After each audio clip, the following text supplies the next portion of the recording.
नमस्कार, ये आकाशवाणी चंडीगढ़ है। अब आप प्रतीका से प्रादेशिक समाचार सुनिए। देश आज पूर्व राष्ट्रपति और प्रसिद्ध वैज्ञानिक डॉक्टर एपीजे अब्दुल कलाम की 9वीं पुण्यतिथि पर श्रद्धांजलि अर्पित कर रहा है। भारत रत्न से सम्मानित डॉक्टर कलाम ने भारत के अंतरिक्ष और मिसाइल कार्यक्रमों में महत्वपूर्ण भूमिका अदा की। उन्हें भारत का मिसाइल मैन भी कहा जाता है। वर्ष 2015 में आज ही के दिन डॉक्टर कलाम का निधन हो गया था। केंद्रीय गृहमंत्री अमित शाह ने डॉक्टर कलाम की पुण्यतिथि पर उन्हें श्रद्धांजलि अर्पित की है। एक सोशल मीडिया पोस्ट में उन्होंने कहा कि डॉक्टर कलाम का जीवन कठिन परिश्रम और संवेदनशीलता का अनूठा संयोजन था, जिसने देश विशेषकर युवाओं को प्रोत्साहित किया। प्रधानमंत्री नरेंद्र मोदी और गृहमंत्री अमित शाह ने केंद्रीय रिजर्व पुलिस बल के स्थापना दिवस पर बल के कर्मियों को शुभकामनाएं दी हैं। सोशल मीडिया पोस्ट में प्रधानमंत्री ने कहा कि बल का अटल समर्पण और निस्वार्थ सेवा सराहनीय है। गृहमंत्री अमित शाह ने कहा कि बहादुर जवान अपनी जान की परवाह किए बगैर लक्ष्य की प्राप्ति के लिए भरसक प्रयास करते हैं और विजयी रहते हैं। प्रधानमंत्री नरेंद्र मोदी कल दिन में 11 बजे आकाशवाणी के मन की बात कार्यक्रम के माध्यम से देश विदेश के लोगों से अपने विचार साझा करेंगे।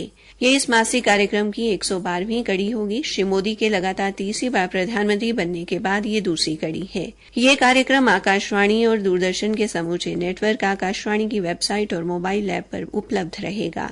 आकाशवाणी के अतिरिक्त दूरदर्शन, प्रधानमंत्री कार्यालय, सूचना एवं प्रसारण मंत्रालय के यूट्यूब चैनलों पर भी इस कार्यक्रम का सीधा प्रसारण किया जाएगा। हिंदी प्रसारण के तुरंत बाद ये कार्यक्रम सभी क्षेत्रीय भाषाओं में भी प्रसारित किया जाएगा। केंद्र सरकार ने 31 मार्च 2027 तक देश भर में 25,000 प्रधानमंत्री भारतीय जनऔषधि केंद्र खोलने का लक्ष्य रखा है। रसायन एवं उर्वरक राज्य मंत्री अनुप्रिया पटेल ने लोकसभा में ये जानकारी दी। उन्होंने बताया कि पिछले महीने जून तक देश भर में प्राथमिक कृषि ऋण समितियों में 547 प्रधानमंत्री भारतीय जनऔषधि केंद्र खोले गए हैं। मंत्री ने कहा कि प्रधानमंत्री भारतीय जनऔषधि परियोजना के अंतर्गत 2047 दवाओं और 3000 सर्जिकल व चिकित्सा उपभोग्य सामग्रियों को सुलभता से उपलब्ध कराने के प्रयास किए जा रहे हैं।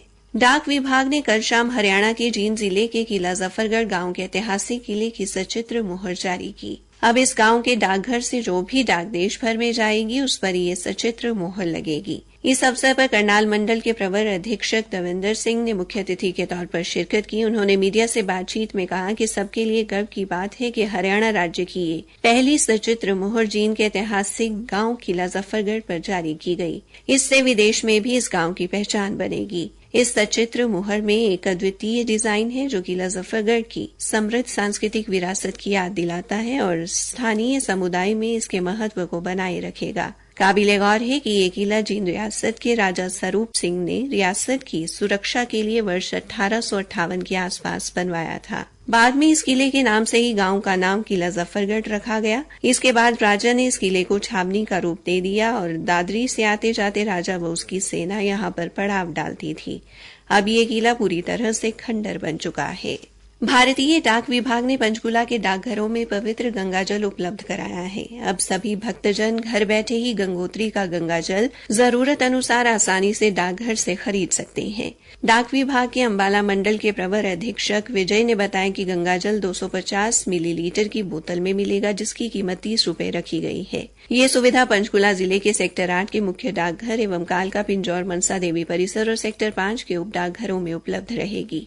इसके साथ साथ जिलावासी शिवरात्रि के दिन सेक्टर 9 के शिव मंदिर में डाकघर के सहयोग से गंगाजल खरीद सकेंगे। कल हरियाणा के फरीदाबाद, अंबाला छावनी और कुरुक्षेत्र में 3 दिवसीय राज्य स्तरीय खेल महाकुंभ शुरू हुआ। फरीदाबाद में उद्योग एवं वाणिज्य मंत्री मूलचंद शर्मा और अंबाला के वार हीरोज मेमोरियल स्टेडियम में पूर्व गृह मंत्री अनिल विज ने इन खेलों का आगाज किया। इसी के साथ ये समाचार बुलेटिन समाप्त हुआ।